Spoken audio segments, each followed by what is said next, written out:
Cardfight.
Okay, let's get this show on the road. So, let's talk about the Youthberg trial deck post DBT08 budget play. And, well, this is the third video of the week, and I'm gonna be honest with you guys, I suck. I don't know if it's skill issue or deck consistency, but the cards from DBT08 somehow, I feel that it kind of doesn't work, but this time it's supposed to work. You get what I mean? Now, tell you what, let's not dabble too long. Let's just look at the deck contents and then you tell me if it works or if it doesn't work. So, first thing first, right line. I did not change any of the right lines, but I may consider changing some of the right lines should the reasoning is solid. But I feel I need to change the right line so that I can fit Youthberg's play style properly. So right line non-changeable, but I'll let you guys know what I plan to do at the end of the video. You want the persona right, so keeping it as it is. Yes, Zest keeping it as it is because this deck, since it's a budget play, we're focusing on a full Zest build. Gwendolyn, keeping it at 2 copies. This is because playing her, it's quite situational in the sense that you need to consistently persona right to assure Gwendolyn a 28k total attacker. So just a reminder, what does she do is that the battle when she attacks, if you persona right, it gets plus 5k, and opponents must guard with 2 cards at the same time from their hand to the Guardian Circle. So it's a great guard restrict engine. However, I mean, it works. I mean, you get the 28k attacker, the magic number, but I don't know, it needs some oomph. And then 2 copies of Catwalla just because you need that you need that filter engine. Vreed, you want that defensive capabilities, an assured 10k shield without any extra cost. So that works. And then next, Lung of the Chat. I talked about this. I praised this card. It's brilliant. But somehow after BT8, it feels like I'm missing out some components. So hold up. Let me just put it here. There we are. Nicely arranged. Next, 4 copies of the card from BT8, Hammer Breaking Knight Sadie. Now, this one was supposed to work, and you've seen me pilot this card. It actually works. It fulfills its purpose. Now, what does it do? When it's being placed on the rearguard circle by a card's ability, counterblast 1, draw a card, and it gets plus 5,000 until the end of the battle. Now, based on how I played it, I did not use it for the plus 5k bonus. I'm using it for the draw engine bonus, and it costs a lot of counterblast, as you are soon to see on the card that I'm using it with.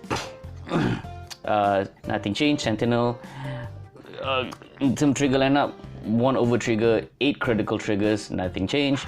3 draw triggers and 4 heal triggers, so triggers are still the same. Now the cards I'm playing Sadie with is this order card, Wisdom of Beginning, that cleared the world, which its ability is, this is a grade 2 order card where by paying 1 counterblast, draw 2 cards, choose 2 cards from your hand and call them to the rearguard if the grades of each of them is less or equal to your Vanguard, and then discard it if they're not the same grade. So it's a pretty neat card. It doesn't suck. It's pretty neat, and it works well with Sadie. But somehow, when I'm playing my deck, it feels that I couldn't reach the maximum capacity. Now, the reason why I'm playing this order card, and it has quite the drawbacks, that I wanted to fish out Gwendolyn as fast as I could. I really do. But again, it feels like I'm missing some components. So here are some of my options that I'm considering at the moment, and you guys get to see it for yourself, and you tell me if you feel that my considerations are good or it sucks. I mean, the whole point is to interact with you guys to help me figure shit out, so that at least I know how else can I improve on this deck, and how will it affect my gameplay? Now, option 1, I'm thinking of getting rid of 3 Sadies and run my maximum copies of 3 copies of 13th Dragon, which will already assure me a 15k interceptor or 15k shield, and then fill up the last copy with another copy of Gwendolyn, since I want to speed up the process of having, you know, of having a 28k guard restrict unit. So I mean that's among my first option, and I will try to make a follow-up video to at least redeem myself for my last loss in last 3 videos. Now, another option is that get rid of the orders, play Departure Towards Dawn. Departure Towards the Dawn, which will allow me to choose a grade 2 or less card and super recall it, or add a revolve form unit, which kind of defeats the purpose because I cannot fish out Gwendolyn. I have to play something else. So probably I'm just gonna, you know, opt for this, which is, you know, which kind of helps. So yeah, I'm gonna end this video in this note where I really need help, because the last 3 videos I was awful. Maybe my matchup was unfair, or maybe my deck consistency was horrible. So it's quite alright. The camera stopped working. That was a shocker. So yeah, that's all from me, because yeah, I need help, and then maybe next week I can do a follow-up video to redeem myself from my past losses. So take good care of yourself, everybody, and I'll follow you, and hopefully you guys are looking forward to see the new Bahasa Melayu set, which is the lyrical set. So I'll see you guys soon. Take care. Bye. Love you.